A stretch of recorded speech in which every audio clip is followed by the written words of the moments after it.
I'd like everyone to look at the math problem behind me and try to find the answer in your head. Please raise your hand when you have the answer.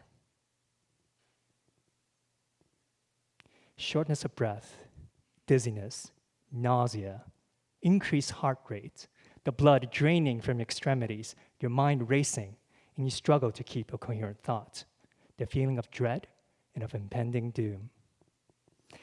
These are the signs of an anxiety attack, and if you have felt some or all of these symptoms just now, you may be suffering from anxiety towards mathematics, math anxiety.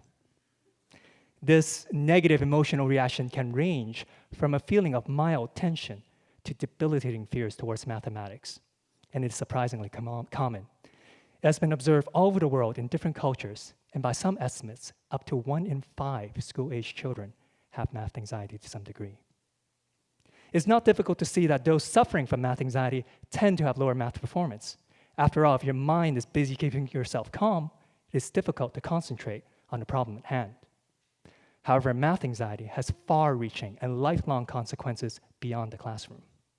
Sufferers may be so overwhelmed by these negative emotions that they are determined to avoid mathematics at all costs. This consequently limits their college course and major selection, and later in their career and vocational choices. Over the past few decades, researchers have made great progress in understanding the mechanisms that link math anxiety with math achievement. However, much is still not known regarding the causes of math anxiety. We know there's no one singular cause, but rather a multiple assortment of causes ranging from the personal to the environmental.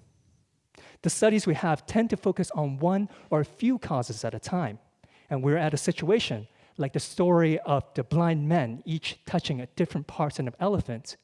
We have pockets of understanding, but no big picture of how these different causes interact with one another.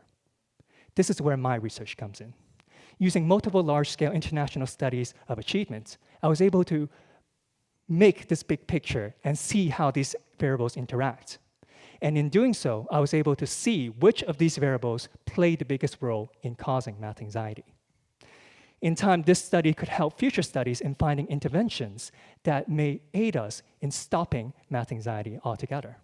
After all, an ounce of prevention is worth a pound of cure, and perhaps the best way for us to limit the effects of math anxiety is to stop its formation in the first place. Thank you.